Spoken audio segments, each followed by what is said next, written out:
Alara has always lived in the shadow of her dazzling sister. Clara dismissed, underestimated, and told she wasn't beautiful enough to attend the wedding. But behind the scenes, Alara is a powerful CEO whose quiet strength could unravel everything Clara holds dear.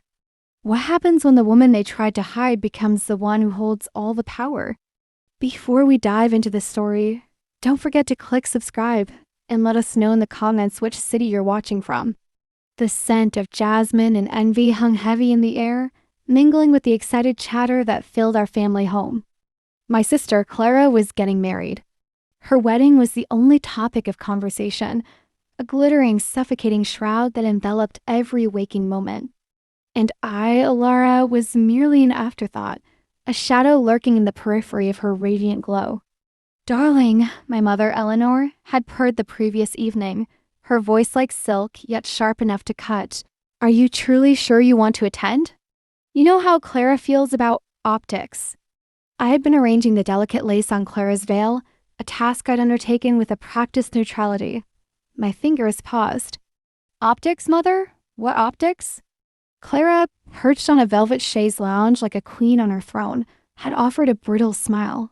"Oh, Elora, it's my big day. All eyes will be on me and, well, you wouldn't want to distract, would you?"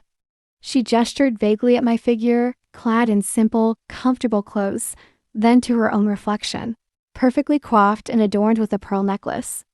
The unspoken words hung between us, thick and suffocating. "You're not beautiful enough. You're not glamorous enough. You'll stick out for all the wrong reasons. You'll make us look bad." It wasn't a new refrain. From childhood, Clara had been the sun, and I, the moon, reflecting a pale, lesser light. She had the classic beauty: golden hair, sapphire eyes, a delicate frame. I had inherited my father's more austere features: dark, straight hair, serious brown eyes, and a build that spoke of strength rather than fragility. My mother, a former beauty queen, had always championed Clara's superficial charms, subtly but consistently sidelining me. "I am her sister, Mother," I stated, my voice flat, betraying none of the tremor in my chest. "I should be there." My mother sighed, a theatrical puff of air. "Of course, dear." "In spirit, but perhaps it's best if you volunteer to coordinate the last-minute details here. The caterers need managing, the floral arrangements are still arriving, 1,000 little things." "You're so good at practical matters, Alara." Clara giggled, a tinkling sound that grated on my nerves. "Yes, Alara, you're so capable. Someone needs to be here to ensure everything runs smoothly." Capable, practical, efficient. These were the words they used to describe me, always spoken with a faint hint of pity, as if my lack of beauty had somehow necessitated the development of these other lesser virtues. They believed my worth lay in my utility, not my presence. The sting was familiar, yet it never truly faded. My throat tightened. "So you're telling me I'm not invited to my own sister's wedding?" My mother's face hardened. "Don't be dramatic, Elora. It's for the best. We want Clara's day to be perfect, unblemished." Her gaze lingered on me, a clear assessment of my perceived flaws. "And sometimes sacrifices must be made." A cold, hard knot formed in my stomach. I swallowed the retort, the tears, the indignant scream that threatened to escape. My silence was my only weapon. I simply nodded, turned, and walked away, the scent of jasmine turning sour in my nostrils. They didn't know. They didn't know the woman I'd become outside the suffocating confines of their judgment. While they obsessed over superficialities, I'd been building an empire. My practical matters had translated into a shrewd mind, an unwavering focus, and a relentless drive that had propelled me to the top of the corporate ladder. I was the CEO of a multinational tech firm, a position I had meticulously cultivated over years, starting from scratch. My wealth and influence were a stark contrast to their quaint provincial preoccupations. And Mark, oh Mark, Clara's fiancé, the man who was supposedly her ticket to a life of luxury. He was a senior project manager at my company. Or rather, he had been. 2 weeks ago, a crucial client presentation had gone catastrophically wrong. Mark, despite being the lead, had been woefully unprepared, His explanations flimsy, his data contradictory. His arrogance, usually masked by a veneer of charm, had cracked under pressure, revealing a deep-seated incompetence. It wasn't his first slip-up, but it was the most egregious. The client, a major investor, had threatened to pull out. I had called him into my office the next morning. He had strutted in, oblivious, a self-satisfied smirk on his face. "Mark," I'd begun, my voice calm, "we need to talk about the Labyrinth project." He had waved a dismissive hand. Oh, that, a minor hiccup. Nothing I can't smooth over. These clients are always so dramatic. Dramatic? I had leaned forward, my gaze unwavering. "Mark, you lost us a potential $50 million deal." Your unpreparedness was frankly staggering. This is not a hiccup. It's a catastrophic failure of leadership and diligence. His smirk had faltered. "Now, Elora, let's not overreact. Everyone makes mistakes. And besides, I have a wedding coming up. A lot on my plate." My lips had twitched. The irony was almost unbearable. He was so preoccupied with Clara, so blinded by the upcoming nuptials, that he had become sloppy, complacent. And he had no idea I was the one who signed his paychecks, the one whose decision could change his entire future. "Indeed, you do," I had replied, my tone icy. "And effective immediately, you'll have a lot more time on your plate to plan it. Your employment with this company is terminated, effective today." His jaw had dropped.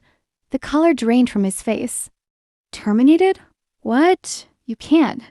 Who do you think you are?" "I'm your CEO, Mark," I had stated, watching his eyes widen as the realization dawned on him, slowly, painfully. He had known my name, seen it on company emails, but had likely dismissed me as just another capable woman in a position of power, someone easily manipulated or ignored. He had never made the connection between the Elara on his employment papers and Clara's quiet, unassuming sister. My public persona in the family was so carefully cultivated, so distinctly separate from my professional life, that he wouldn't have dreamed it was the same person. He had spluttered, protested, even begged, but my decision was final. His termination was performance-based, meticulously documented, and entirely justified. It had nothing to do with Clara or the wedding. It was simply a consequence of his own failings. But the timing was exquisite. The next morning, the air still thick with the oppressive sweetness of impending celebration. A frantic knocking rattled my apartment door. I opened it cautiously, surprised to see Mark standing there, looking disheveled and desperate. His usual polished veneer had crumbled, replaced by a raw panic. "Elora," he gasped, his eyes wide and bloodshot.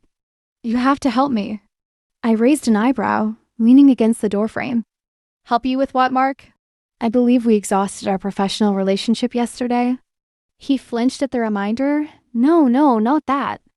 It's about Clara and the wedding." He ran a hand through his already messy hair.